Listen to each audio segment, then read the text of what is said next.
a long time ago in a galaxy far, far away. Now we're reading Star Wars: A New Hope. A journey begins. The droids, C-3PO and R2-D2, were having a bad day.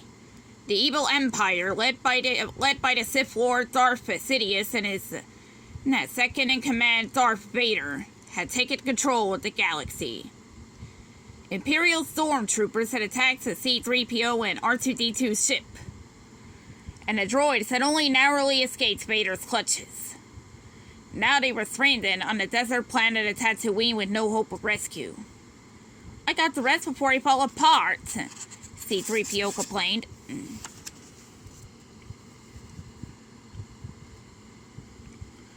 R2-D2 turned down a dark, rocky path. "Where do you think you're going? This way is much easier," C-3PO said, pointing in the opposite direction. But R2-D2 just beeped back at his friend. He was on a mission, and he couldn't be stopped. "What mission? What are you talking about?" C-3PO asked. R2 wouldn't answer, so the golden droid refused to follow him. Soon a little blue and white astromech droid had left C-3PO far behind.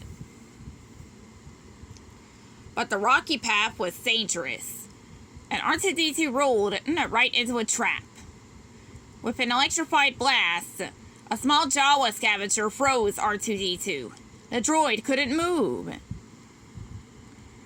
Jawas carried R2-D2 to their sandcrawler. The little droid was surrounded by salvaged junk and other strange droids. R2 was worried. Where were the Jawas taking him?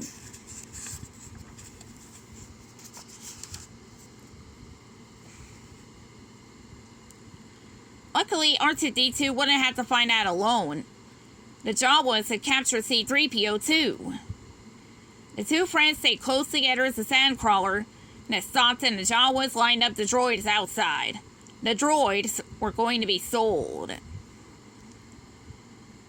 An older man, Owen Lars, and his young nephew, Luke Skywalker, examined the droids. The man motioned to C-3PO and a small red droid. "Luke, take these two over to the garage. I want to clean up before dinner," he said.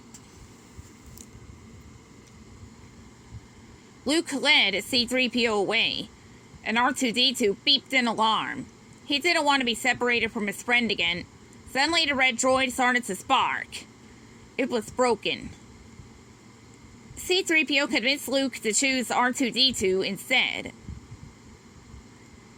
"Now don't you forget this," C-3PO said to R2-D2 as the droids followed Luke. "Why, I should stick my neck out for you." "No, see, it's quite beyond my capacity."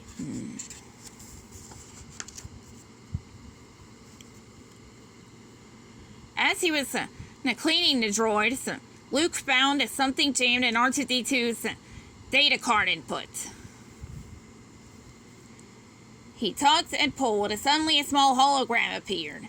The hologram showed a young woman who looked very important. "Help me, Obi-Wan Kenobi. You're my only hope," she said. Luke asked R2-D2 where he had gotten the message, but R2 wouldn't answer.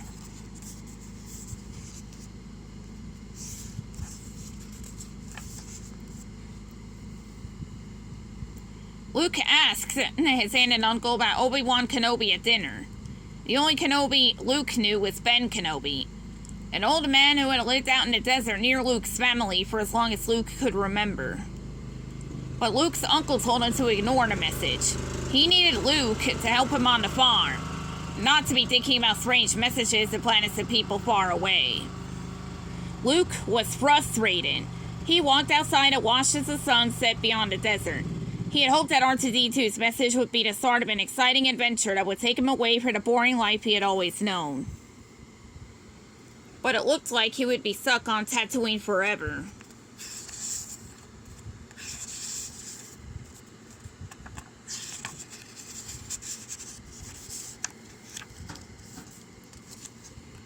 Luke was destined for adventure after all. R2-D2 had escaped. "I told him not to go," C-3PO told Luke. But he's faulty, kept babbling on about his mission. Luke couldn't believe it. If his uncle found out he had lost one of the new droids, Luke would be in big trouble. Early the next morning, Luke and C-3PO raced into the desert to find R2-D2. They caught up to the astromech droid, but suddenly dangerous sand people attacked them. Luke was about to be captured when a loud sound echoed across the rocks.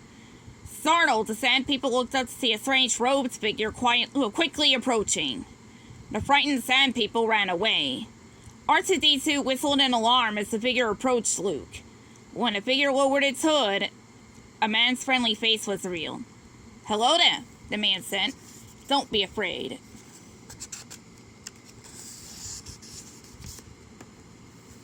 Ben Kenobi?" Luke asked. The old man nodded and revealed that he was also known as Obi-Wan Kenobi. R2-D2 beeped. His mission was almost complete. Obi-Wan led Luke and the droids to a small hut. He told Luke he used to be a Jedi Knight and had fought beside Luke's father during the Clone Wars. The Jedi had all disappeared long before, but they had once fought for peace and justice in the galaxy using a mysterious energy field called the Force. Luke didn't know much about Jedi Knights, or his father, for that matter, though. "He was a good friend," Obi-Wan said. "Which reminds me, I have something here for you." Obi-Wan gave Luke his father's lightsaber. The blade ignited with a whoosh. Luke smiled. The lightsaber felt right in his hand, as if he was meant to have it.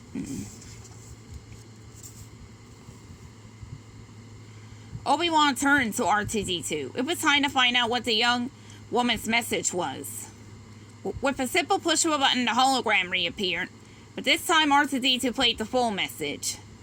The young woman, Princess Leia, was part of the rebellion that was fighting against the evil Empire. R2-D2 and C-3PO had been on board Leia's ship before it was captured by Darth Vader. Princess Leia had important information, and R2-D2 hidden important information in R2-D2's memory banks before the two droids escaped. She needed Obi-Wan to take R2-D2 safely to her home planet of Alderaan to help the rebellion.